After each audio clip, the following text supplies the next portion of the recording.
हम लोगों के उद्बोधन को सुनने के लिए इस संगोष्ठी में विराजमान पिता को बुजुर्गों, मातृशक्ति, युवा साथियों, अधिकारी और कर्मचारी, तमाम समाज के चिंतक विराजमान है आपका इस कार्यक्रम के अंदर। मैं दिल की असीम गहराई से आप सभी का खैर मकदम करता हूँ, धन्यवाद करता हूँ, स्वागत करता हूँ। थोड़ा दिन पहले मुझे खफी साहब से जानकारी मिली थी कि एक मानव बाढ़ में आ गया। मुझे थोड़ा लगा, एक मिनट सोचने के लिए हुई मानव, तो फिर मेरी याददाश्त के अकॉर्डिंग मुझे आया कि मानव तो बलदेव सिंह ही है, बाकी हम तो अभी किसी सिंह और राम में या चंद्र में आप वगैरह वगैरह खोए हुए हैं, जातिवाद में, धर्म में वगैरह वगैरह गोत्र में खोए हुए हैं। और मैं कसी जानकारी नहीं करूंगा, माफ करना। जब मंच पे जितने भी लोग बैठे हैं एक से एक भड़के हैं, अब किसको 19 और किसी को 20 और किसी को 21 कह देंगे तो ये अतिशयोक्ति हो जाएगी। इसलिए इनकी पहचान ही इनका धरातल पर कार्य है।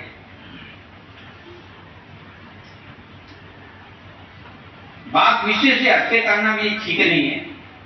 मृत्यु भोज एक हमारे देश के अंदर हमारे सनातन धर्म के अंदर एक कई परंपराएं हैं जो जन्म से स्टार्ट होती है, मृत्यु तक खत्म होती है।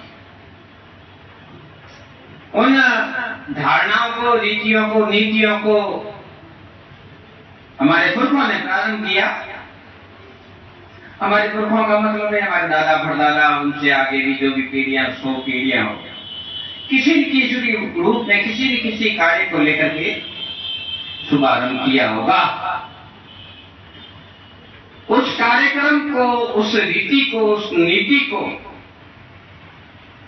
धीरे धीरे धीरे समय और परिस्थितियों के अकॉर्डिंग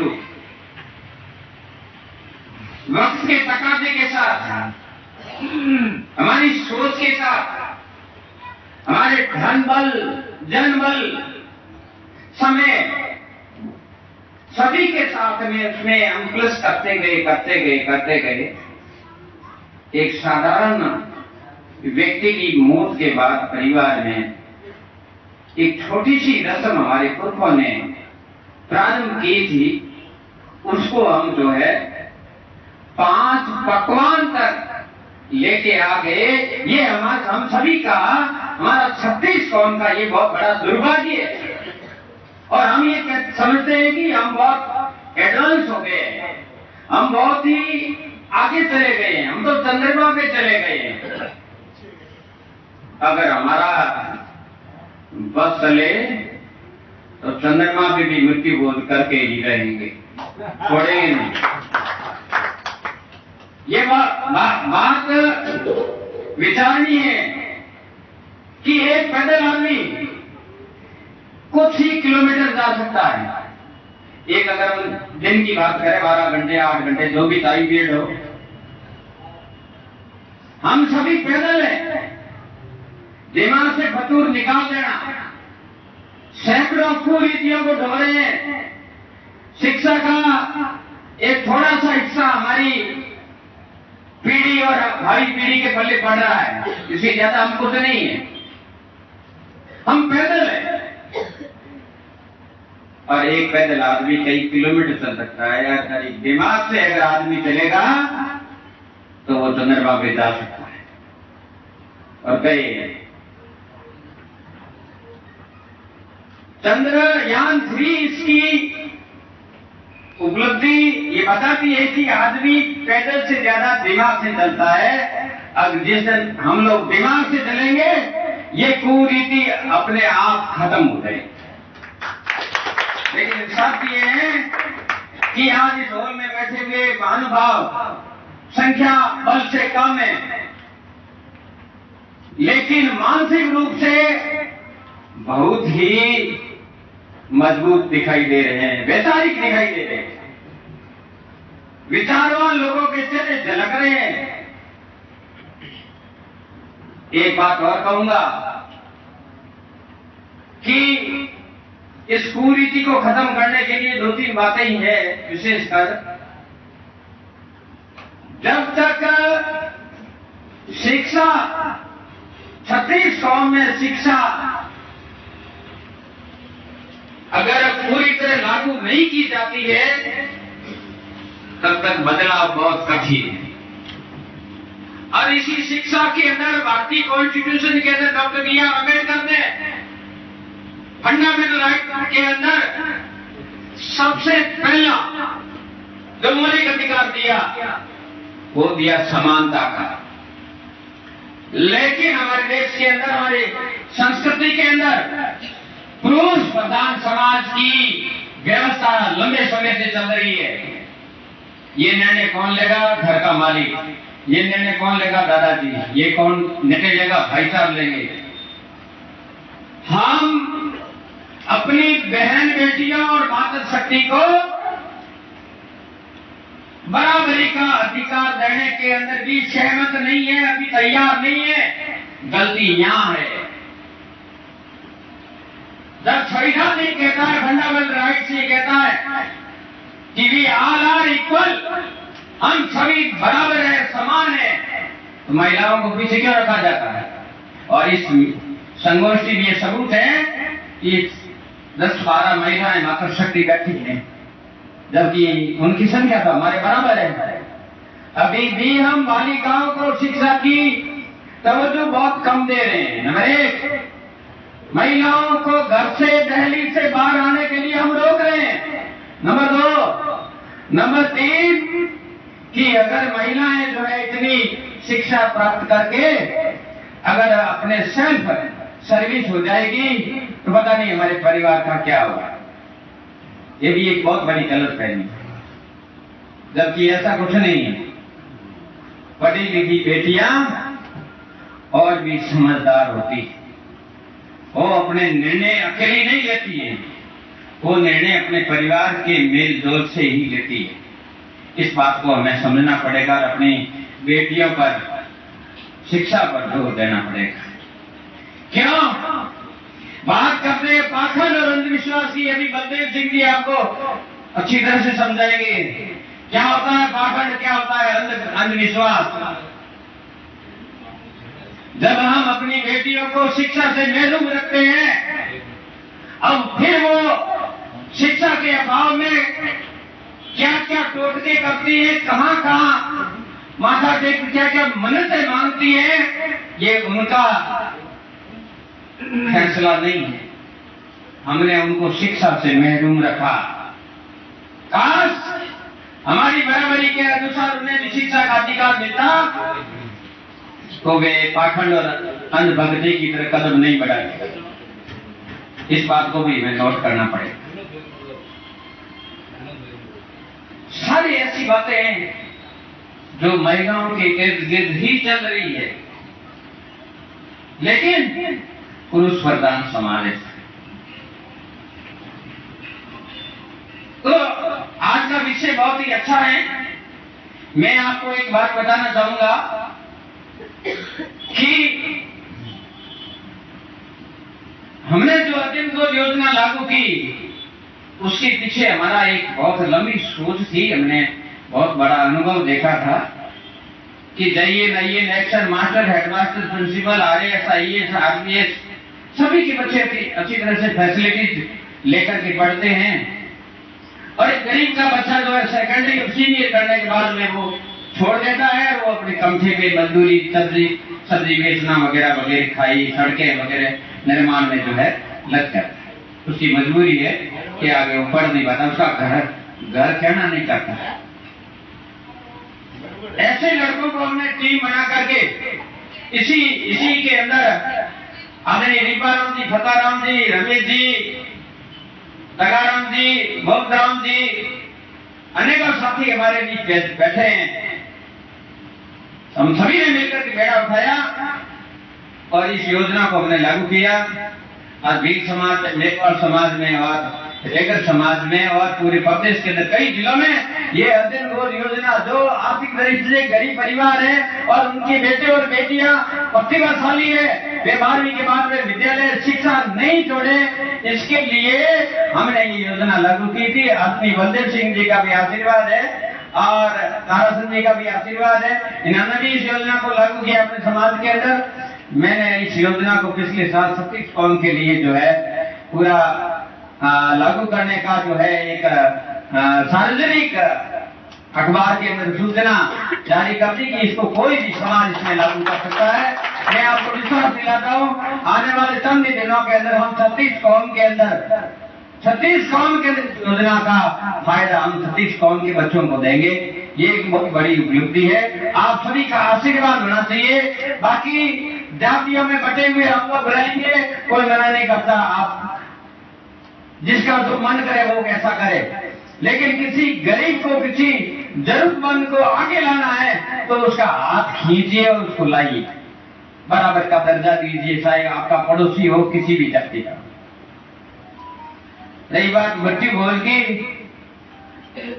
खूब हमने काफी लंबे समय से स्ट्रगल की, लोगों में गए, संगोष्ठियां की, अखबार में लिखा, सोशल मीडिया में लिखा, लिस्टिंग किया, कौन कौन भोजन है इस मृत्यु भोज गिद्ध भोज को त्यागेंगे। बहुत बड़ी लिस्ट बनी, प्रसार और प्रसार किया गया, लेकिन हमें महसूस हुआ, कैप्टन साहब, कर्नल साहब, महसूस हुआ जब तक घर से शुरुआत नहीं होगी कोई हमारी मानने वाला नहीं। और इसके अंदर आदरणीय तगाराम जी की बड़े भाई साहब की डेथ हुई और इन्होंने मुझे बुलाया, हम लोगों ने बात की और इन्होंने बेड़ा उठाया कि मैं अपने घर से शुरुआत करता हूं। आदरणीय तगाराम जी के परिवार को मैं धन्यवाद देता हूं कि इन्होंने परिवार के अंदर 3 भाइयों की जो डेथ हुई है और तीनों के अंदर इन्होंने एक छात्रावास में एक हॉल और तीसरे भाई की मृत्यु पर इन्होंने जो है सरकार को 4 बीघा जमीन हॉस्टल के लिए दी, हॉस्पिटल के लिए दी। ये होता है त्याग, मृत्यु भोज को भी छोड़ना और उस मृत्यु भोज में लगने वाला पैसा सार्वजनिक जगह में लगे। आप देखिए, आप खतियों विद्यालय के अंदर 4 बीघा जमीन हॉस्पिटल के लिए और उस हॉस्पिटल की आगे सड़क घुमा करके कई परिवारों को सड़क से जोड़ दिया और हॉस्पिटल खुद को सड़क से जोड़ दिया।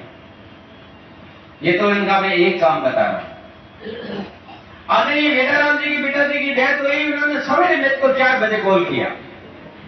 ऐसा मेरे पिताजी दुनिया में नहीं रहे। वेदाराम जी हमारे MS4 हॉस्टल के वार्डन है और निमानी की ढाणी लेक्चरर लगे हुए हैं विशु गांव के। मैंने कहा आपका मन क्या है? क्या बस आप मार्गदर्शन करो, मैं मानूंगा। मेरे सामने टीम बहुत है।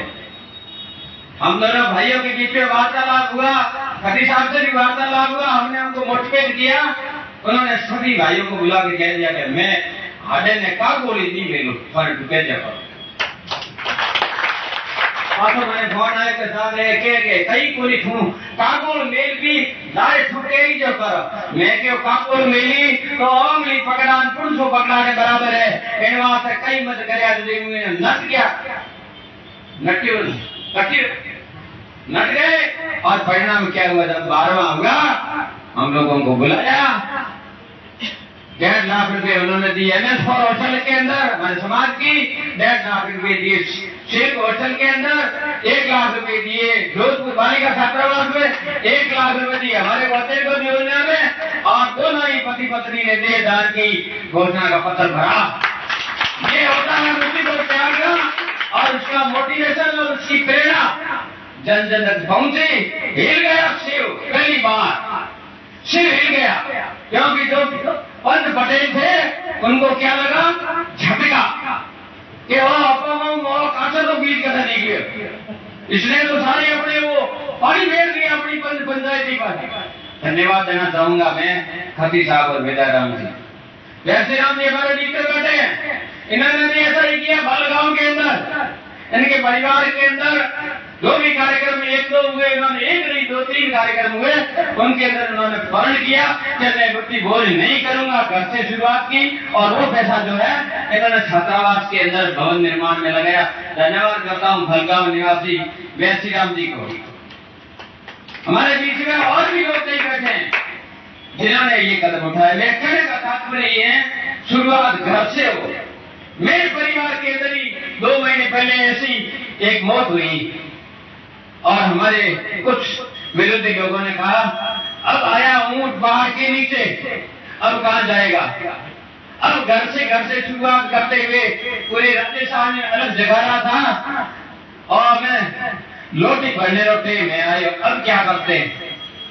मैंने मेरे परिवार वालों को सुनाया, बस कर्नल साहब बहुत मुसीबत की घड़ी है, सब मेरे खिलाफ हो गए। मेरी माता जी ने यहाँ तक कह दिया कि रोका मैं हमारे तुम न्याय में बुद्धि बोझ रोकाईला से मारो जी तो बुद्धि बोझ करो कि थारो भरोसा कहीं को तुम और रोकावे। भाई खिलाफ, काके बाबे सब खिलाफ, ये क्या कर रहा है? लेकिन आदरणीय दगाराम जी भी वहां बता रहे थे, इनको पता है ये गए तब वो सारे जो है इनसे भी नाराज थे कि भेड़ा फिरे। यहाँ भी कुछ बातें हैं, लेकिन हमने जो है बिल्कुल नहीं किया। और हमारे गांव के अंदर नाराज जो लोग थे 13वें और 14वें के बाद में उन्होंने मुझे धन्यवाद दिया, मुझे गले लगाया और मुझे आशीर्वाद दिया कि वीराराम जी भगवान करे हम लोगों का दुआ है, आपको कैंसर है लेकिन आप मरोगे नहीं, कई मृत्यु बोल बंद करा के मरोगे। तो ये सही बात है कि जब हम धरातल पर दिल से काम करते हैं तो बीमारी एक साइड हो जाती है। कैंसर वैंसर कोई जो है औकात नहीं रखता। और मैं आपके सामने खड़ा हूँ 2012 से I am patient of cancer, लेकिन कैंसर मुझे मार नहीं सका। मैंने कैंसर को मार दिया क्योंकि धरातल पे मैं खड़ा हूँ। भाई सारण ने बताया कि मुझे हार्ट अटैक आ गया, मैं कह रहा हूँ मुझे कैंसर है। और भी कई ऐसे लोग हैं जो समाज के अंदर छोटा और बड़ा धरातल पे काम कर रहे हैं। मौत उनको मारना चाहती है, आप लोगों की दुआएं जो है उनको मारने नहीं दे रही है। ये बिल्कुल कटु सत्य है। तो मैं ज्यादा समय न लेकर के अपना सौभाग्य समझूंगा। एक मेरी जो बेड़ा है ये है कि अगली हमारी जब भी मीटिंग होगी मैं खत्री साहब जी और मोहम्मद साहब जी हमारे बीच बैठे हैं। हमारा जो एनजीओ चलता है, हम आप लोगों को विश्वास दिलाते हैं एनजीओ चाहे किसी भी कास्ट का हो, जाति का हो या वो जो भी हो, लेकिन ऐसा कार्यक्रम रखने के लिए हम हमारी टीम तन धर्म समय और विचारों से आपके साथ में रहेगी। जो भी आयोजन करेगा हम उनके साथ रहेंगे और मन ध्यान और विचारों से। ये आपको विश्वास दिलाते हैं। अगर हम लोगों ने कार्यक्रम का आयोजन कर दिया